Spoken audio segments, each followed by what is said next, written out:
All right. Welcome, everyone, to another LinkedIn live event. Today is going to be super fun. We're having more conversations around Industry 4.0 and manufacturing and really just how new technologies and solutions are impacting it. And today, specifically, we're talking about how projected AR or augmented reality is changing manufacturing and really addressing a lot of issues. Today, with me, we have a couple of awesome guests. We have Paul Reisner from Light Guide and Chip Paulson from Rhino Tools. Once again, guys, thank you for joining us. We're going to have an awesome conversation. Paul and Chip, let's kick it off. Let's get some introductions from you guys for those of you who are not aware of it. And, let's go with, name, what company you guys are with, what's your role, and because we're going into the weekend, we're going into the 4th of July. There's going to be some fun vacation happening with friends and family. Your favorite place to go during the summertime or a fun weekend getaway? Paul, let's start with you. Oh, great. Thanks, Jake. And thanks for everybody attending today. So Paul Reisner, CEO, founder of Light Guide. We're based here in Wixom, Michigan, just outside the Detroit area. And basically started Light Guide and founded it in 2005 as a way to help manufacturers build with the highest quality, productivity, and training effectiveness. Favorite place to go in the summertime is Northern Michigan. Got a cottage up here in Northern Michigan. And it's just a great getaway place to be able to slow down a little bit and think of what's coming up in the future. Fantastic. Chip. Yeah, good afternoon, everyone. Thanks for having me. Chip Paulson, Executive Vice President at Rhino Toolhouse here in Milwaukee. And what I like to do is check out the Brewers. They're going to be playing the Cubs next week. Sorry, Jake. I think the Brewers are in first place, right? By a half game. But Rhino Toolhouse, we're an industrial distributor. Our mission is to identify and deliver the world's most innovative solutions. And we've been a partner with Light Guide for 6 or 7 years now. And it holds true to our mission statement, which is the world's most innovative solutions, industrial solutions. So great product. Really excited to talk to your audience about it and how it can help them. Absolutely. And for those of you in chat right now, just thanks for stopping to say hi. Martin as well. We have Myra. We have Ian. Welcome, Martin.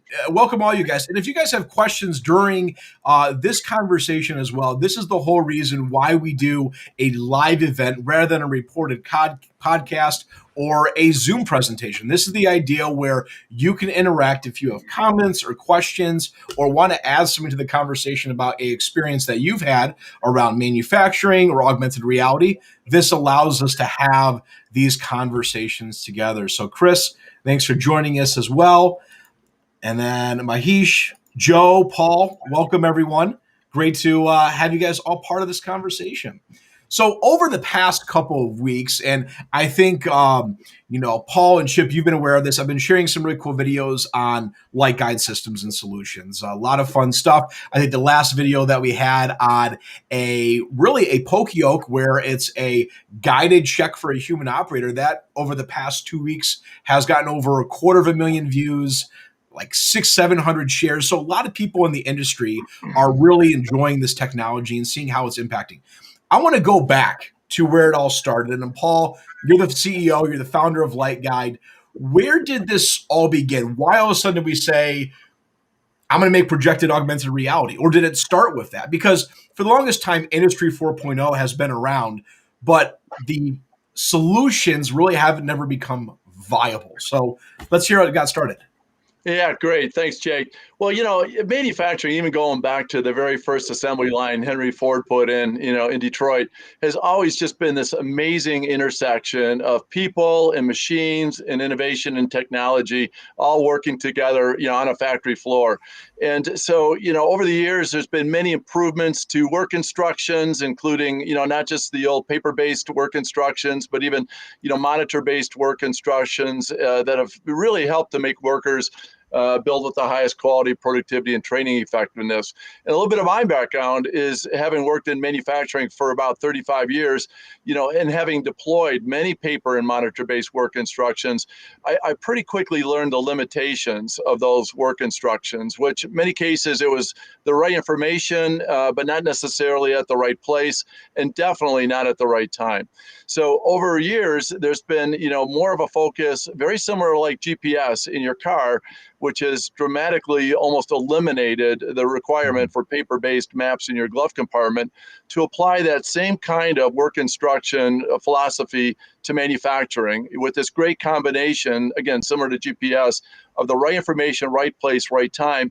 And because of that, we've been able to introduce Light Guide as a projection-based augmented reality technology to really deliver work instructions in such a visual and intuitive way that really it doesn't matter whether you got, in many cases, 5 hours of training or 5 years of training. When the work instructions are placed right on the workflow and you're just following the lights through assembly operations, inspection, part kitting, sequencing, training, really doesn't matter. Typically, productivity goes up dramatically, quality goes up, and training effectiveness comes down as training time comes down and the effectiveness goes up. So very similar to what the audience is seeing here in these videos, it is step-by-step projection-based work instructions. You don't need to look away from the work at a monitor or paper.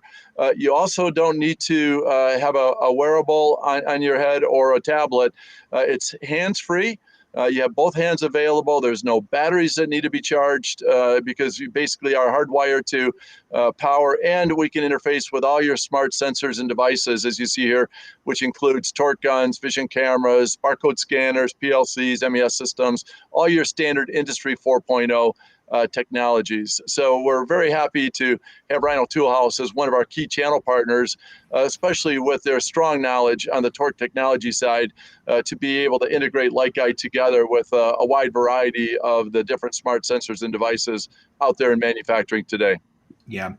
And Paul and Chip, I want to get your opinion on something in just a second. I think that's a big point. When we look at projected augmented reality, it's really doing something different than augmented reality itself. When we talk about how operators work along and do their assemblies and their tasks, it's not something where a lot of times their focus is continuously moving away. If I'm looking at a piece of paper and I'm looking at my instructions or following here, I'm looking away from my task. I'm getting distracted virtually, having to look at something and look away. So if it's augmented reality in your visors and you have this heads-up display that you kind of constantly keep fidgeting with, or if it's on a screen that's projecting a visual interaction, it's a lot different than actually being on the workforce itself. So Chip, my question is for you. You're integrating a lot of these systems. You're partnering with Light Guide.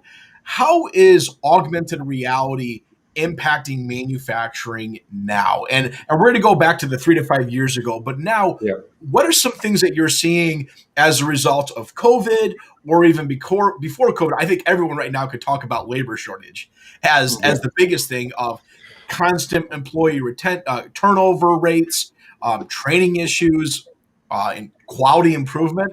Let's have you talk a little bit about your experience with that. Yeah, I know Light Guide's made a huge impact. I think, when I've talked to plant managers at some of the places that we've implemented it, they talk about the number of decisions that operators have to make in a day. And they want to limit those decisions when it comes to the complexities of building hydraulic valves or lights or engines, and have them stick to the task at hand. And that's exactly what Light Guide does, so that they can ensure that the product's done right the first time, and that there is no decisions. I think about myself. I was just I see Paul's bike in the background. I was putting a pedometer on my bike, and the manufacturer will remain nameless, but the instructions were terrible. And I tried to read them, and then, like most guys, you kind of throw them aside and you try to do it yourself. So what did I do? I went to YouTube and I got the instructions, and I was able to do it much faster and more effective. And I think that's exactly what Light Guide does for manufacturing today. It's way more intuitive. So I could stand there Paul could stand there. You could grab somebody off the street and put them at that station and know that that product's going to get done correctly the first time. So here's the next point. You talk about getting operations done, getting tasks done, assembly done.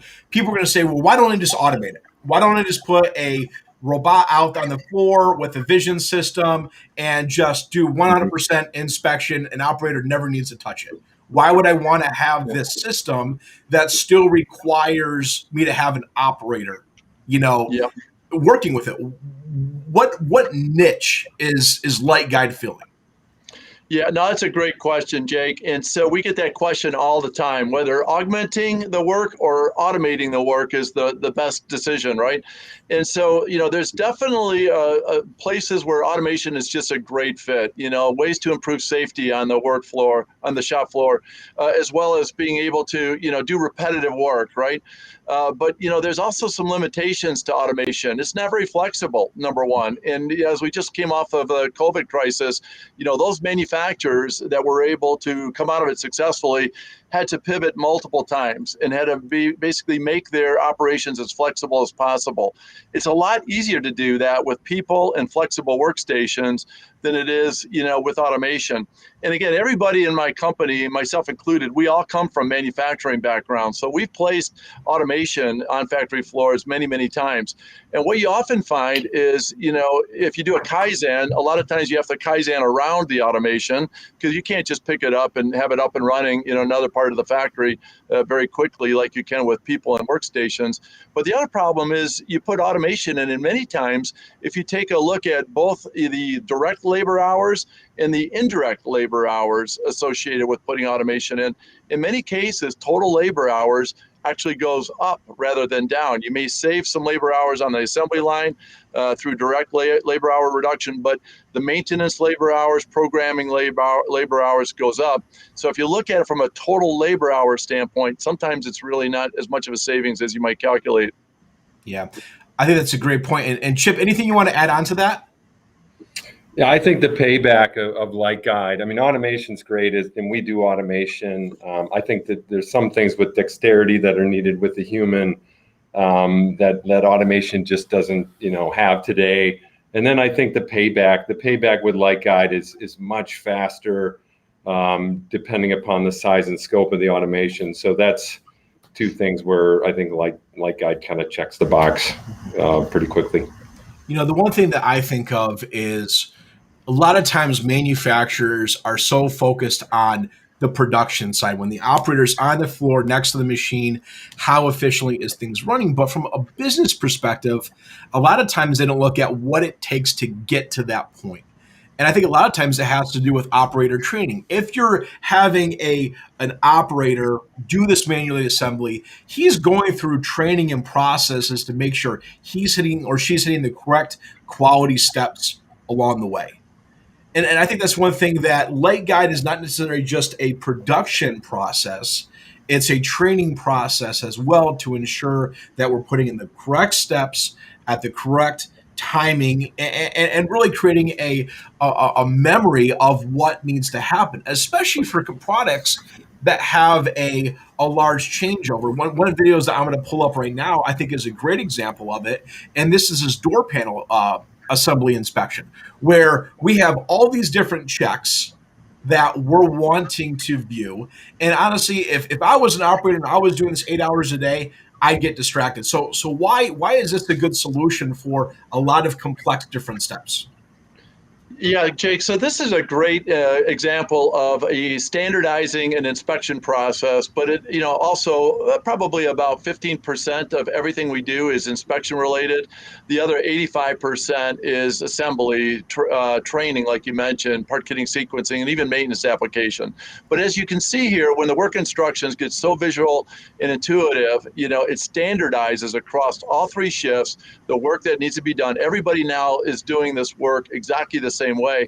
But you'll also notice it provides what we call a layered audit, an automatic layered audit process where if you are a team leader or a supervisor, you can very quickly see, is the team member that's doing the work performing the work instructions. And so it allows this layered audit process to be automatically performed as kind of a cross check, to make sure everybody's doing the standardized operating procedures in a very visual, in a very intuitive way. So that layered audit component of Light Guide is a huge benefit because you don't get that from a wearable, or you don't get it from a tablet or other forms of AR work instruction. So it really does provide that additional layered audit benefit as well. What you can't see in this video in the background is we're also capturing analytics with every step of this process. So basically we're capturing cycle time, the team member that did the work, the time of day, serial numbers. If it's an assembly operation, we're capturing all the torque values and any defects that are recorded. So our goal here is that once a team member steps up to the station at the beginning of the shift, they can just monitor and have work instructions with Light Guide through the whole shift without having to take their eyes away from the work one time, like you would need to do with a paper or monitor-based form of work instructions. Yeah, absolutely. So just a quick refresh for I think we have 40 people watching right now just on LinkedIn. I'm here with Paul Reisner. He's the CEO of Light Guide. Chip Paulson, he's the Executive Vice President at Rhino Tool. Myself, Jake Hall. We're here discussing projected augmented reality and how that is impacting manufacturing. I think it's a very interesting topic right now with how automation is changing the manufacturing force. That's really going to lead into our next question of the different industries. For so long, we looked at stuff and we said, if it's not automotive, it's not worth automating. And because that was the idea that was out there, is it had to be this very high, repetitive, high rate where there's a lot of money involved. And I think more companies are realizing automation can come in all different forms and all different size, number of SKUs and quantity and the physical size of the product as well. We'll have another video later on. We're doing a giant 4-foot by 8-foot overhead liner. And then we're also doing components that are the size of a half a cell phone. So let's talk about industries. Paul or Chip, you guys want to talk about that for a second?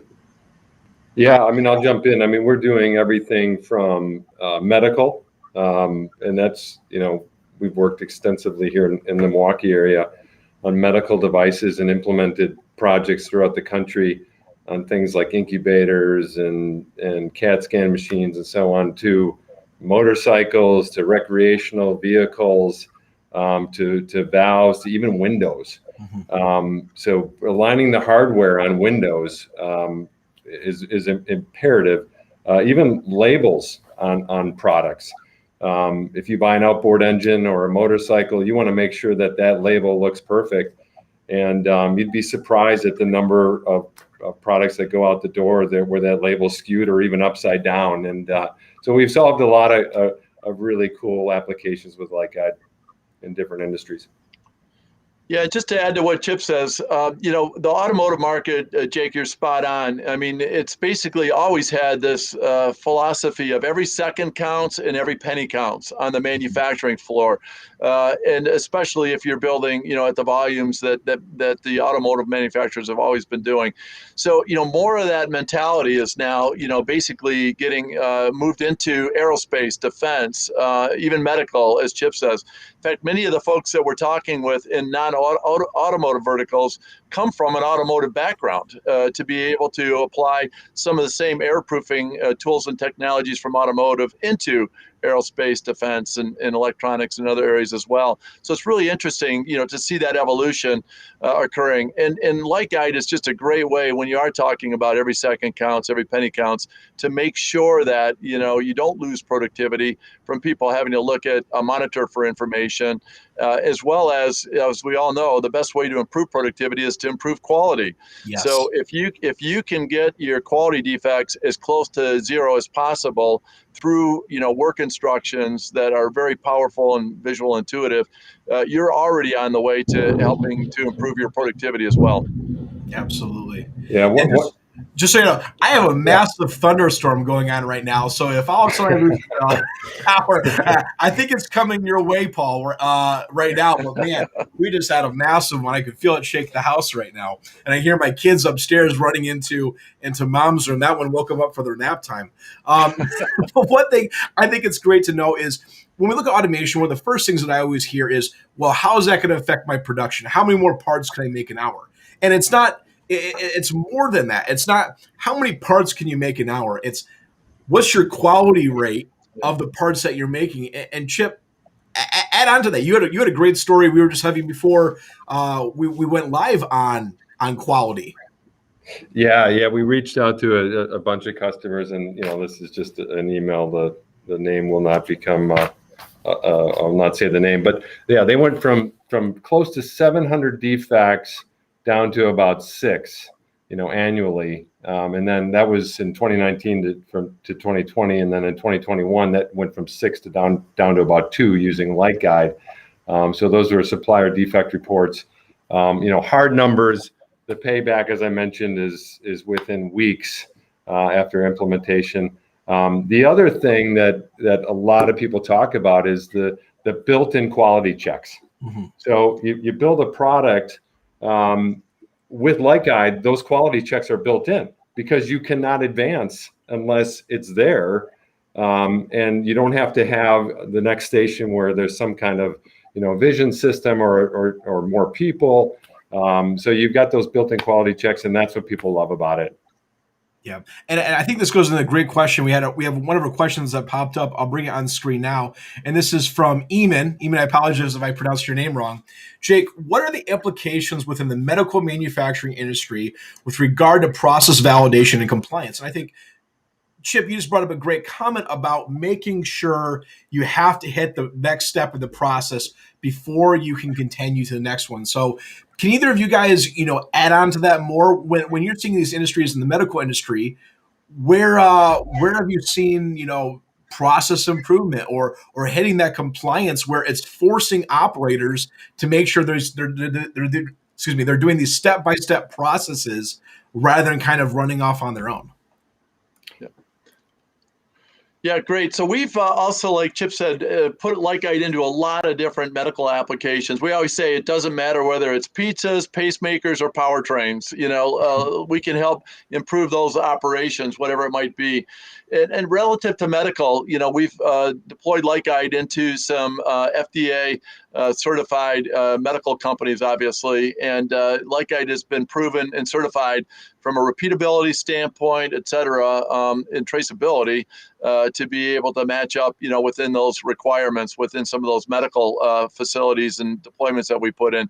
So I would just recommend, we're happy to, post call here, schedule some time with anybody that's interested in Light Guide more specifically for medical and some of the applications, that we've already done within that space. Absolutely. And if you have questions or you want to talk more specifically about how medical is affecting and how Leica is affecting medical production, Chris Ball is in chat and we have a few others. So I'll let you guys go ahead and post your contact information in the chat. And then Eamon, feel free to go ahead and reach out to anyone at Leica or even Chip over at Rhino Tool. I'm sure they'll be loving to have that conversation with you. Yeah, and the medical space too, Jake, is really interesting because it's been pretty consistent over the last 7-8 years. Medical errors is the third leading cause of death in the United States after heart disease and cancer. Wow. 2020, it actually dropped to number 4 due to COVID deaths, moving up into number 3. So medical errors is a huge problem, within medical, and any technology that can be deployed to help eliminate, that risk and those deaths is definitely something where Industry 4.0 tools and technologies can play a major role in hopefully driving that statistic down to 0. Yeah, and I would say the other part of that too is just the creation of the birth certificate. And now you literally have step by step who did it, when they did it, how long it took them, and that's a document that you've got forever. Mm-hmm. Yeah. Absolutely. I think that's one thing to realize is, listen, when you look at the applications and the type of industries that Light Guide can be implemented into, if you're on one end of the scale where there's millions of points of regulation at the medical side, and then you're also the automotive or the production side, there's really an opportunity for any one of your manufacturing process. Because let's face it, within medical, you're not producing hundreds of thousands of the same component every year. A lot of times you're producing, a couple hundred of one specific type of component, but the quality in which you're producing those components and the compliance and the certification that's needed is something where augmented reality can guide that operator step by step. The one thing I think I'm going to go back to, we talked about a little bit briefly, is the labor shortage. Where I see this as a huge value is I'm talking to HR people, and they're saying they're having a 150 to 200% turnaround rate right now in these last 3 or 4 months because all the companies are hiring. They're putting out $1,000 bonuses right now for you go in there, you work for 60 days, they get their bonus, they say, well, I'm going to go to the next place that gets $1,000 bonus for the next 60 days. So, employee retention is one thing, but I think employee training is super important to manufacturers as well. What does it take to set up a process? And I think that's something that people to be aware of is I'm going to go ahead and share another video right now. And this one's really exciting because this is an example of we'll just do this fuse box assembly here. And here's a great example of a manual assembly that's being done, and it's guiding the operator, hey, go to this component, place it here, grab this component, pick it here. Walk us through what this process looks like to a person who's saying, I'm going to have an engineer and I'm constantly changing jobs. How easy is it to implement this solution for my changing, production? Yeah, and I'll maybe set this up actually for Chip to answer because, Chip and the Rhino Toolhouse team are really power users of Light Guide, and we deliver software to them, and they basically combine it with hardware, and they install it, they program it, they support it all on their own. And so they've done just a tremendous job of that. But, Jake, relative to this video that you see here, I really want to highlight that, these work instructions really allow Light Guide to be a defect prevention tool, not necessarily a defect detection tool. And there's a big difference there. Our goal is that with these visual work instructions, that even if you do have a vision camera, and we can interface with pretty much all of them, confirming that each step was done correctly, our goal now is that basic detection and confirmation coming from the camera should never pick up any errors anymore, because the work instructions, as you see here, are guiding the person through many, many variants possible on that workstation to do the right thing every single time. So inherently, vision cameras are typically a defect detection device, whereas Light Guide is helping to prevent those defects from occurring in the first place. So I'll turn it over to Chip a little bit on how easy Light Guide is to program, since his team does a great job of that. Yeah, we've got offices all throughout the country, and each one of our offices, we have a showroom, and in our showroom we have a Light Guide bench, and it's fantastic. We get a lot of customers through our buildings to show them. We do a lot of Industry 4.0 technology days. This is always the highlight, and it's not only the highlight because it's fun, and that's the one thing that I think we shouldn't lose sight of, is that this makes industrial assembly fun. As weird as that sounds, I mean, it's the gamification of assembly, and Absolutely. This is the highlight, and it's fun also not only to have operators go through this, but it's fun to show engineers how to build this, because it's not hard. If you can do PowerPoint, you can do this, but then you can incorporate devices. So you can incorporate torque tools, detection systems for where your hand is going to be placed, barcodes. I mean, any type of device. So you can build this massive, really, really cool process that uses all kinds of different technologies, and it's all under one umbrella, which is Light Guide. Mm-hmm. Yep. And at the end of this video, too, if I could point it out here, Jake, right there, the vision camera basically checks and sees that everything was done correctly, and it detected a problem. So we actually just lit up with the projector exactly where that fuse had been misassembled and guided them through, reassembling it correctly. And then not only is it a vision check at the end, but it also takes a snapshot that gets stored against the database of that serial number, so that you get that traceability, essentially a digital birth certificate of exactly what did that fuse box look like at the end of the cycle before it gets moved to the next station. And we can take those pictures at the end of the cycle or at the end of every step if you really want that type of traceability. I think that's actually really important. I know when I was dealing a lot with tier one automotive, a lot of times they would come back and say, hey, why is this part not up to quality when it hit the production line? Because if a part is getting installed in the vehicle and it's not right, oh man, especially when they're doing black car, red car, and they're constantly changing stuff around, if that quality is not there, it shuts down a line. So from almost an insurance policy, you can go out and say, no, listen, here's the part afterwards assembled. Here's the video, the photo of it. It's an insurance policy. And I would say, no, we're making correct parts. Here it is, here's the access to it, and here's what it looks like. And I think that's just one thing as well, is it's an insurance, but also it's a quality check that you can store long-term on a cloud or on your local server. That ability is there. Yep. And we're running in about 34 countries around the world right now with Light Guide. And it's really been valuable because, when you're just following lights, language becomes a non-issue. It really doesn't matter what language you speak. If you just are following the step-by-step work instructions, like that fuse box video that you just showed, Jake. And, what we find is a root cause for some mistakes, not all, is that you may have technical work instructions in English, for instance, if you're doing it on paper or on a monitor, but you may have a number of people in the factory that also speak Spanish as their native language or other languages as well. So as employees on the shop floor, have different languages that are different than the work instructions, the quality risk goes up dramatically. If sometimes those technical work instructions aren't interpreted properly. So Light Guide can be an equalizer, from a quality standpoint, no matter what language you speak. And we actually try to minimize any actual text in our work instructions and just, follow the lights like you saw in that fuse box video that you just showed. Yeah, absolutely. It reminds me, I was actually at a manufacturing facility this morning, and they actually have on-site translators as a permanent job because they have 7 different languages that are spoken at this manufacturing facility. And it's crazy because that's where the workforce is.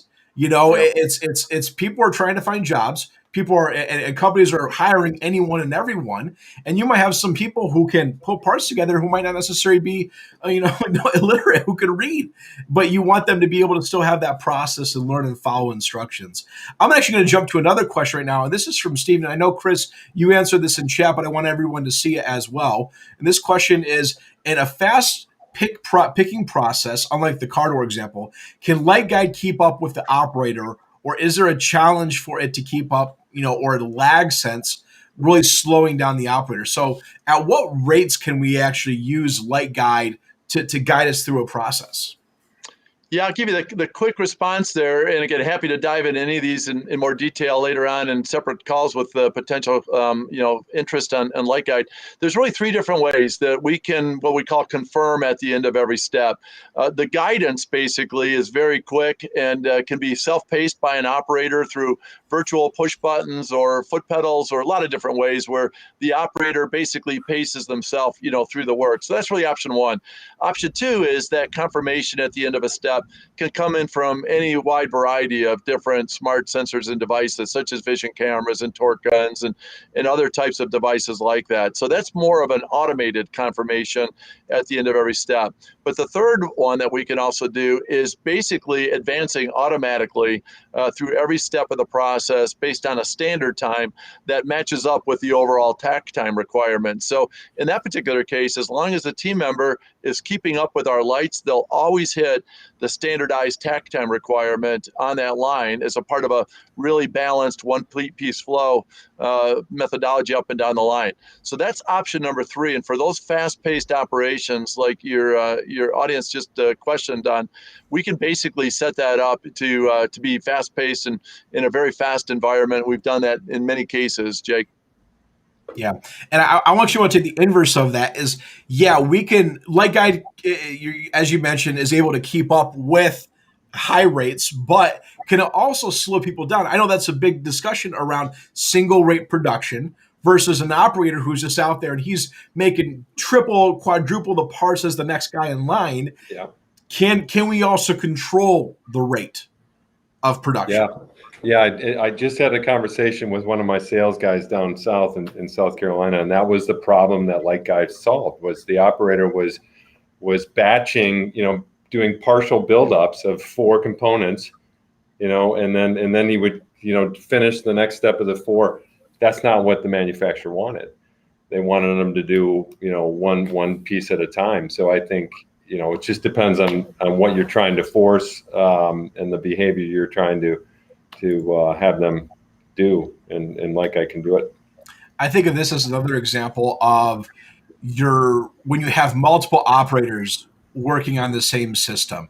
You're able to make sure that before one process is complete, where one operator might work at a faster rate, it's making sure that the operator who's also working on the same product is has both their tasks complete before they together work on the next task.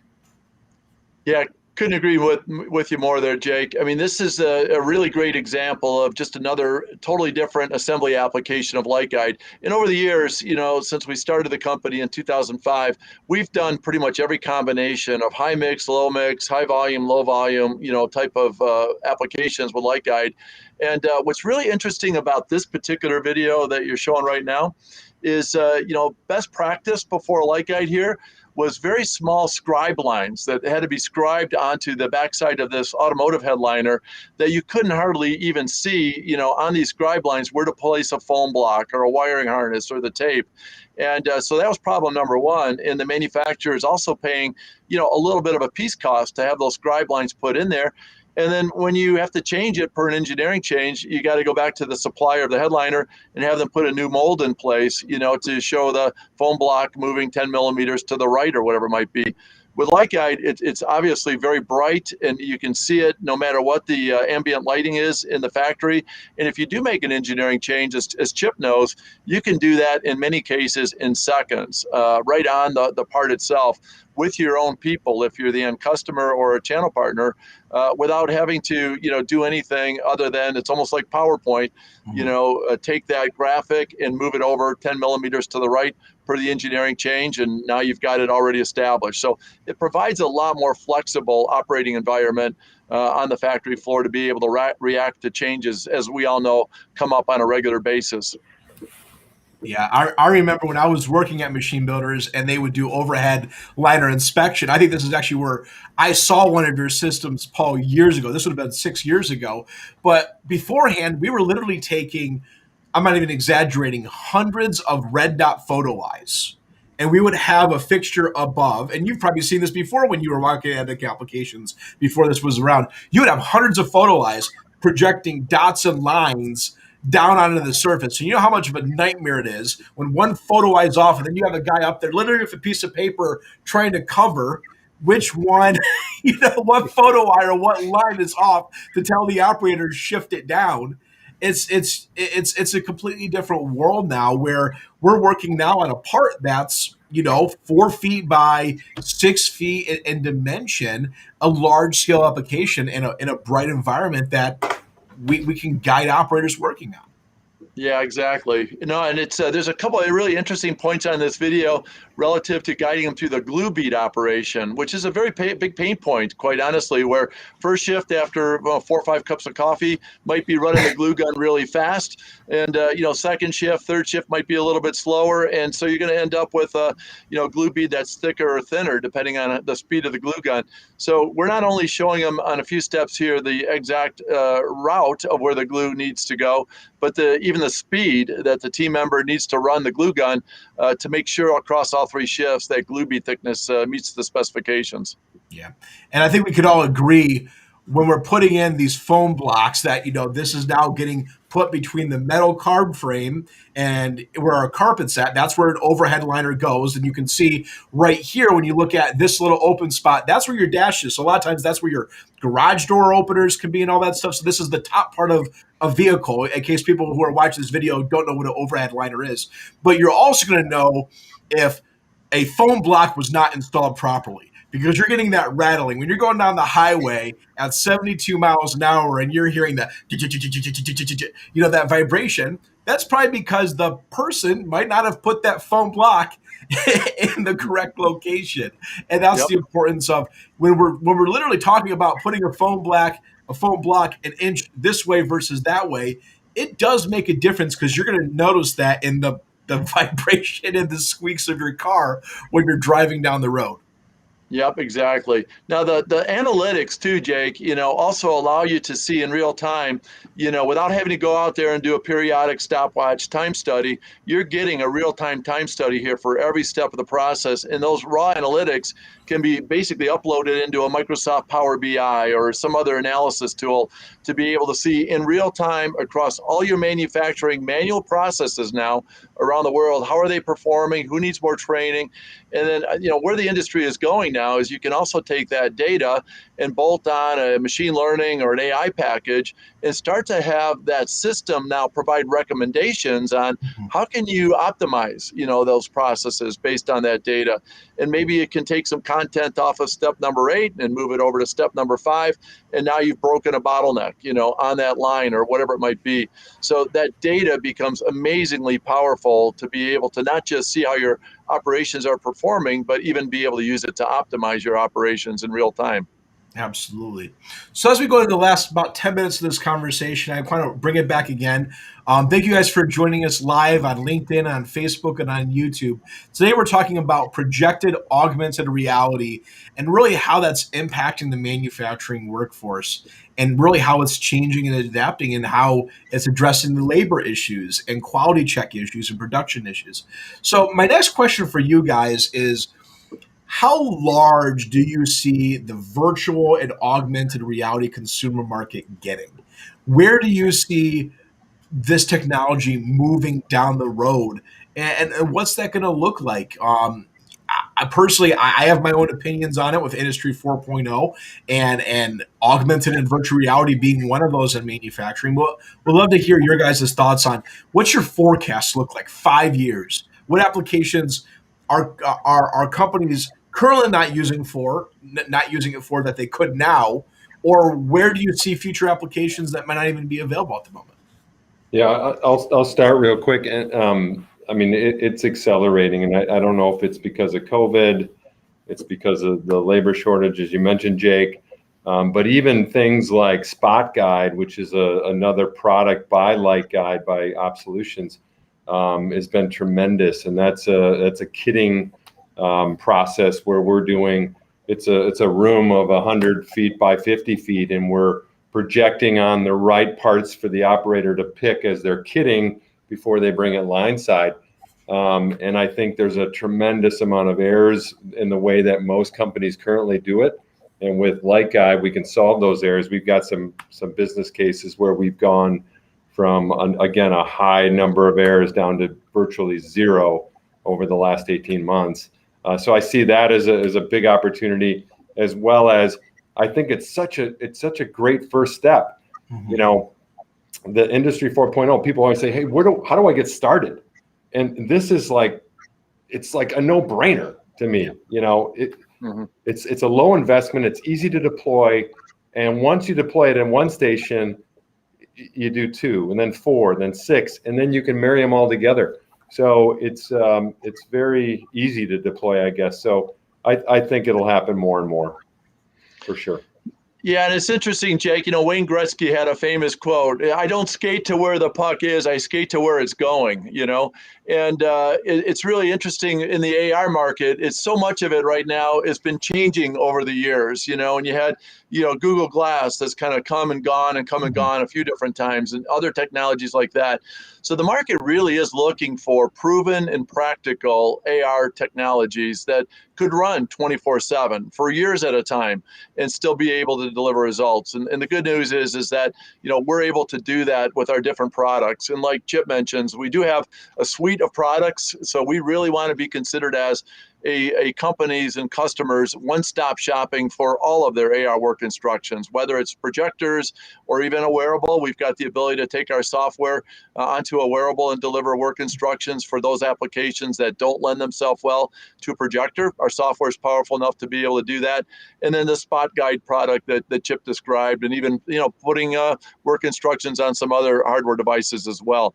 But overall, Fortune Business Insights is basically out there saying they think the AR market could at least reach $100 billion in market value by 2028. And so we're at this huge inflection point right now, as we kind of scale up, to be able to get to those levels in 2028.